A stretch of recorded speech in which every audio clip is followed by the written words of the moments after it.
안녕하세요. 전국에 계신 경할문 여러분, 경제 읽어주는 남자 김광석입니다. 이번 주 주제는 이 팬데믹의 실물 경제 충격. 정말 바닥인가 아니면 이제 시작인가 라는 질문에 대해서 답변을 좀 드려볼까 합니다. 먼저 더블딥 시나리오라는 책을 발간하면서 2020년에는 움푹 패이는 어려운 경제가 진행되고 있다. 수정 경제 전망을 했습니다. 어쨌든 바닥을 형성할 것이다. 이게 W자죠. 더블딥이라는 표현이 한번 움푹 패였다가 회복되는 듯 하다가 다시 한번 움푹 패이는. 그러면 이제 바닥을 형성하면 이제 반등이 있을 텐데, 물론 약반등이 있을 수 있고 강반등이 있을 수도 있습니다. 그 여건에 따라 좀 차이가 있을 수 있습니다. L자형을 얘기하지만 L자라 하더라도 반등은 반등이라고 볼 수 있겠습니다. 미진한 반등이냐, 완만한 반등이냐, 아니면 급반등이냐, 이것의 차이는 있겠지만 어쨌든 저점을 형성하면 반등이 있겠다. 그러면 이 반등을 노리고 투자 의사결정을 하시는 여러분들이 계시지만 이게 정말 바닥인가, 아니면 앞으로 바닥이 더 형성될 수 있을까라는 질문들이 굉장히 많으세요. 그런 질문에 대해서 좀 답변을 드려볼까 하고요.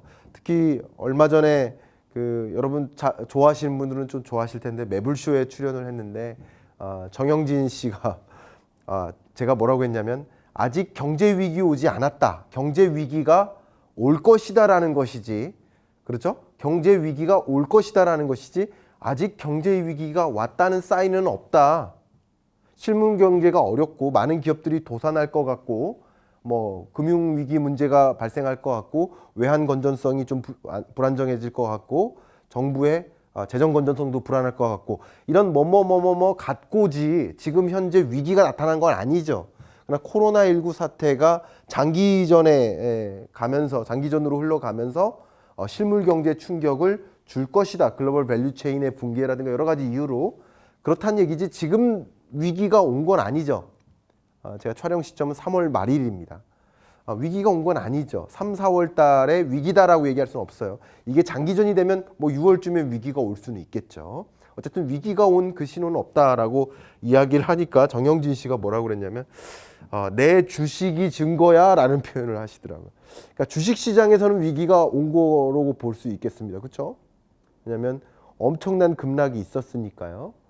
그러면 주식은 당연히 실물 경제와 관련된 지표들이 발표되기 전에 주식 지표들은 일단 심리 지표에 해당되기 때문에 3개월 정도, 길게는 6개월 정도 선행하는 선행 지표의 성격이 있기 때문에 주식 경제에는 영향이 있었다, 위기가 왔었다라고 표현할 수 있겠지만, 실물 경제의 위기가 정말 온 것인가라는 얘기는 또 다른 얘기고, 또 한 가지는 이게 정말 바닥일 것인가라는 질문에 대해서 실물 경제 지표들이 아직 하나도 발표되지 않았는데, 실물 경제 지표, 예를 들어서 수출액이 얼마큼 줄었다. 3월 달 수출액, 4월 달 수출액이 얼마큼 줄었다. 4월 고용이 얼마큼 위태로워졌다. 실업자가 얼마큼 등장했다.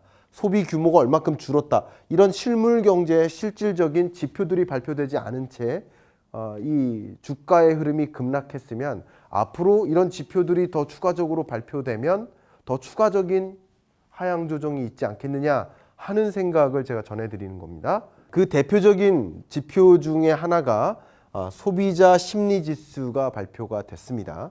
여전히 실물 지표라고 볼 수는 없습니다. 심리 지표니까. 어쨌든 이 지표가 발표가 되고, 또 미국 같은 경우는 실업수당 청구 건수라는 지표가 있습니다. 굉장히 유명한 지표예요. 고용 지표, 취업자, 실업자, 실업률, 고용률 지표는 아니지만 실업수당 청구 건수, 이건 각 주간 실업수당 청구 건수가 계산이 되니까 이 지표들이 발표가 된데, 이런 지표들을 좀 여러분께 말씀드리고요. 앞으로 어떤 지표, 어떤 경제적 현상에 여러분 주목하시면서 이게 지금이 바닥인지 앞으로 더 하락할 것인지를 판단하는 데 좀 지침이 되기를 바라는 마음으로 준비를 했습니다. 자, 먼저 소비자 동향조사 결과를 말씀드리겠습니다. 소비자 심리지수인데요.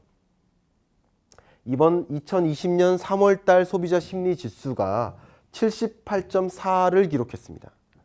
이 78.4라는 이 숫자는 2009년 글로벌 금융위기 이후로 가장 낮은 수준이고요.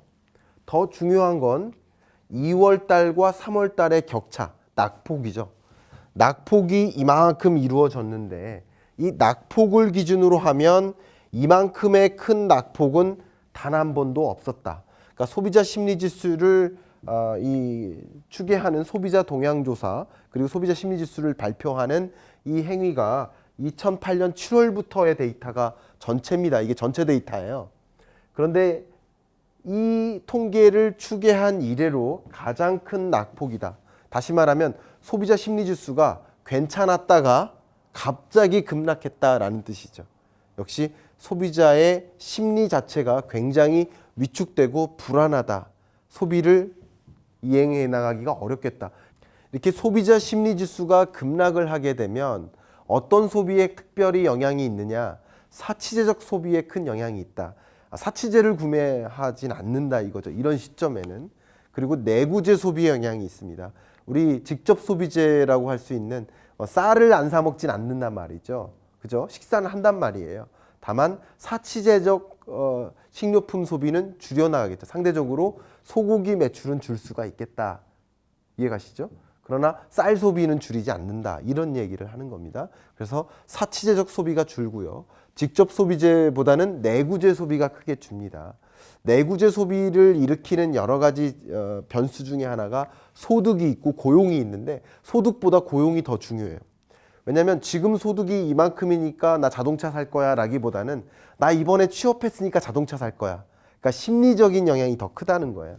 그러니까 고용이라는 것은 중장기적인 안정적인 소득을 보여주는 지표이기 때문에 고용이 회복될 때 내구재 소비가 크게 늘어납니다. 그러니까 대표적으로 자동차나 스마트폰, 뭐 랩탑 이런 것들이 내구재라고 볼 수 있는데 내구재 소비에 영향을 줄 수 있겠다. 그러니까 소비자 심리 지수가 이렇게 위축되는 과정에서 내구재 소비가 크게 줄 수 있겠다. 소비자 심리 지수를 추계하는 방법이 말씀드리면 이게 100을 기준으로 100 이상이면 양호, 100 미만이면 뭐 미흡 이렇게 볼 수 있겠는데 이게 굉장히 낮은 수준이다. 근래 들어 가장 낮은 수준이고 낙폭이 크다. 이 말씀을 드렸는데 소비자 심리 지수를 구성하는 소위 말해서 여러분 그 몇 개 샘플에 해당되는 가구에게 물어봅니다.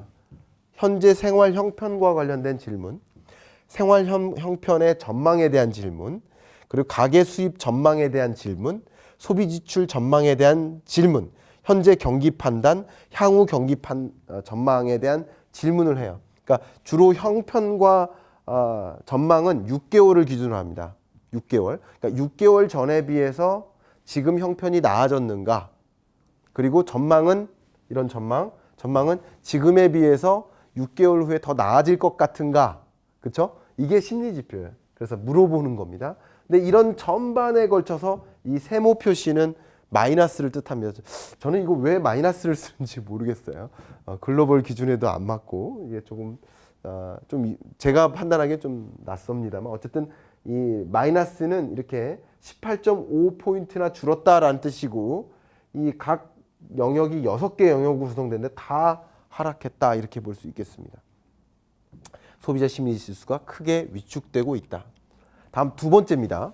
고용시장의 충격. 앞에 잠깐 거론을 했습니다. 고용시장의 충격은 더 심각할 수 있겠다. 그러니까 소득지표, 소비지표, 수출지표가 아직 나오지 않은 상황에서 고용지표를 먼저 볼 수밖에 없는데 4월 중순이면 3월 달 고용 동향이 발표가 됩니다. 그러니까 3월 달에 2월 고용 동향이 발표됐는데 이 고용 동향은 해당 월에 15일이 있는 주. 그러니까 2월 달이면 2월 15일이죠. 2월 15일이 있는 주에서 일요일부터 토요일까지 그 기간 동안 일주일 동안 조사한 거예요. 그러니까 2월 중순에는 코로나19가 크게 반영되지 않았겠죠. 근데 3월 고용 동향은 3월 15일이 있는 한 주 동안 조사를 하니까 4월 달에 발표될 3월 고용 동향에는 코로나19가 반영되겠죠. 역시 4월 달에 발표될 4월 중순에 발표될 4월 고용 동향에 집중할 필요가 있겠다. 제가 정확한 기억은 아닌데 4월 15일에 총선이 있어서 아마 4월 17일인가 19일인가 이쯤에 고용 동향이 발표될 것입니다. 그럼 3월 고용 동향은 상당히 충격적일 수 있겠다라는 생각을 미리 말씀드려 봅니다. 근데 미국의 고용 동향을 먼저 볼 수 있는 한 가지 지표가 앞에 말씀드렸던 실업수당 청구 건수인데요. 실업수당 청구 건수를 보면 미국의 실업수당 청구 건수입니다. 실업자들이 내가 실업을 했어요. 실업을 경험했어요. 그러면 실업수당을 받고자 청구를 한단 말이에요. 그럼 물론 청구를 하면 어플리컨트들이 어플리케이션을 제출을 하면 그걸 이제 심사를 해서 실업수당 청구 대상이 된다 하면 실업수당이 나가는 거라고 볼 수 있겠죠. 근데 실업수당 청구 건수가 정말 기이한 숫자가 발표가 됐습니다. 그러니까 역대 67년 이래로 미국 역사상 실업수당 청구 건수가 이렇게 진행됩니다. 다. 역대 고점이 뭐 이때쯤 이게 2차 오일 쇼크 때 일어났던 일이었던 것 같고요. 이때가 글로벌 금융위기 때 실업수당 청구 건수, 실업자들이 많이 늘어나면서 발생하는 실업수당 청구 건수인데 주간 실업수당 청구 건수, 이 실업수당 청구 건수를 참고로 영문으로는 unemployment claims라고도 하고 뭐 jobless claim이라고도 표현하고 여러 가지 표현들이 있습니다. 근데 이번 2020년 3월 21일 주간의 클레임이 328만 3천 건이에요. 근래 들어 가장 많았던 게 66만 5천 건인데 뭐 70만, 80만, 90만, 100만이 아니라 323만 건이라는 거죠. 극단적으로 늘었죠. 물론 뭐 사회적 격리를 강조하고 폐업을 강조하고 그러면서 소위 아르바이트 취업자들이 크게 위축되면서 실업수당을 적극적으로 청구하는 모습이라고도 볼 수 있습니다만 어쨌든 극단적인 매우 이례적인 통계가 발표된 겁니다. 근데 이 통계가 발표되면 이제 3월 달 고용 동향이 발표될 4월 달에는 실업자가 크게 늘어날 가능성이 높다는 거죠. 근데 실업률을 보면 이게 미국의 실업률입니다. 앞에 보여드렸던 1982년도인가요? 오일쇼크 때 이때 우리 미국의 역사상 가장 높은 실업률 10.8%를 기록해요. 월별 실업률 기준으로. 이때죠. 그리고 이때 또 한 번 굉장히 큰 고점을 찍죠. 이게 10.0인가 그렇습니다. 그런데 지금 미국의 실업률은 이렇게 보신 것처럼 제가 여러 차례 말씀드렸던 것처럼 완전 고용이에요. 이렇게 낮은 실업률이 있을 수가 없을 만큼 낮은 실업률을 경험하고 있어요. 지금 현재 약 3.55%를 기록하고 있습니다. 우리나라 실업률이 4%대라면 3.5% 실업률은 굉장히 낮은 겁니다. 더 이상 실업률이 낮아질 수 없는 수준까지 낮아졌는데 이제 이 숫자가 4월 달에 발표될 3월 고용 동향에서는 이제 급등할 수 있겠구나. 그러면 다시 그 자리로 올라갈 수 있겠구나. 그럼 이런 고용 동향이라는 것이 실제 숫자가 발표되면 기업들의 실적치, 고용 혹은 소비, 수출 이런 거시 지표들이 발표될 때마다 또 주식 시장에 상당한 충격을 주기 때문에 이런 부분들이 실물 경제를 보여주는 대표적인 실물 경제 충격이기 때문에 다시 돌아갈 수 있겠구나. 그래서 2020년 한 해에는 미국 실업률이 10%대를 다시 기록하는 그런 모습을 연출하지 않을까 이렇게 전망을 해보고 있습니다. 세 번째 여러분들이 주목해야 될 실물 경제 충격하면 바로 부채의 위기입니다. 지난번에 제가 부채 위기에 대해서 논의를 했었지만 실제 부채 문제는 어디에 집중된다? 기업 부채에 집중된다. 근데 기업들이 기본적으로 자금을 조달하는 방법은 크게 이렇게 구분이 됩니다. 네 가지예요. 근데 대기업일수록 주식이나 회사채, 채권 발행에 의존을 하는 주식 발행, 채권 발행에 의존을 하는 거고 그리고 중견기업일수록 이 비중이 점점점 낮아지고 은행 대출에 대한 의존도가 높아지고 소상공인이나 자영업자는 정책 자금에 대한 의존도가 상대적으로 더 높은 경향성을 띠죠. 어쨌든 지금 말씀드리는 것은 이 대기업, 중견기업, 중소기업들이 의존하는 주식, 회사채, 전단체, CP 이런 것에 대한 의존도가 높은 이런 계층이 이런 기업들이 뭐가 문제냐면 주식이 불안해져요. 주가가 불안해져요. 그럼 자기 자본이 줄어들죠. 그럼 회사채를 많이 발행해서 자금을 모집해야 되는데 회사채를 발행해도 회사채 매입이 안 이루어진다는 거죠.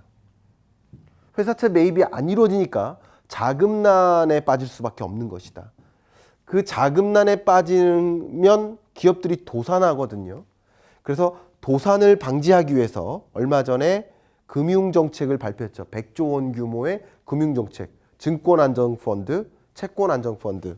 뭐 그 내용 중에는 기업 어음, CP, 전단체도 매입해주겠다 하는 그런 금융정책을 발표를 해서 도산하지 않도록 하겠지만 중요한 것은 올해 만기가 도래되는 회사채의 규모로 봤을 때 4월 달에 근래 들어 가장 높은 수준의 회사채 만기가 도래합니다. 6조 5,495억에 해당되는 회사채의 만기가 도래되는데 만기가 도래되면 통상적으로 기업들이 뭐 합니까? 또다시 회사채를 발행해서 옮겨가기, 옮겨타기, 맞죠? 그렇게 표현하나요? 그렇게 많이 얘기를 하죠. 옮겨타기 방식을 하는데 회사채를 발행해도 매입이 안 이루어지니까 이제 문제다라는 것이죠. 지금 현재 굴지의 소위 말하는 재벌 기업들, 대기업 계열사들의 뭐 제 그 기업 이름을 얘기는 안 하겠습니다만 그들도 회사채를 발행해도 회사채가 매입이 안 돼요. 이게 왜 중요하냐면 그렇다고 무턱대고 회사채를 많이 발행할 수도 없어요. 회사채를 많이 발행했는데 매입이 다 안 이루어지면 그 기업에 대한 평가가 안 좋아집니다. 그래서 대출 받는데도 어려움이 있어요. 기업이 부실하다는 증거가 되기도 하고요. 그렇기 때문에 무턱대고 회사채를 발행할 수도 없는데 회사채를 발행해야 자금을 마련하는데 발행해도 매입이 안 이루어질 수 있고 이거 굉장히 어렵습니다. 혼란스럽죠. 그럼 이때 만기가 도래해서 자금을 빌린 돈을 갚아야 되는 상황인데 빌린 돈을 못 갚고 도산하는 기업들이 있을 수 있다. 그렇기 때문에 증권시장안정펀드, 채권시장안정펀드 뭐 이런 것들을 이런 정책들을 마련해서 도산하지 않도록 하는 것이다. 그런데 문제는 이미 국제 신용평가사 S&P, 무디스를 비롯한 국내 신용평가 기관들도 있죠. 신용평가 기관들이 각 기업에 대한 신용평가를 계속 낮추고 있어요. 투자 적격 그룹에서 이제 투기 그룹 혹은 그 이하 그룹으로 계속 평가를 낮춰나가고 있습니다. 평가를 낮춰나가는 과정에서 회사채를 발행할 만한, 발행해도 매입이 이루어지지 않을 가능성이 더 높아지는 것이죠. 이게 가장 큰 문제다라는 것이죠. 그러면 더 중요한 문제 중에 하나는 단기간 안에는 충분한 유동성을 공급하고 증권안정펀드, 채권시장안정펀드를 증안펀드라고 하죠. 채안펀드 이런 것들을 바탕으로 도산을 막을 수는 있지만 이들로 인해서 발생하는 문제가 바로 좀비 기업입니다. 이 좀비 기업은 부실 기업이라는 단어로 해석될 수 있는데 지금 영업 활동을 통해서 창출하는 이익을 가지고 이자를 상환할 수 있는 능력이 안 되는 거예요. 근데 갈수록 영업 활동으로 통한 이익이 줄잖아요. 그럼 이자를 상환하는 능력이 더 줄어든단 말이에요. 글로벌 대기업들도 그렇습니다.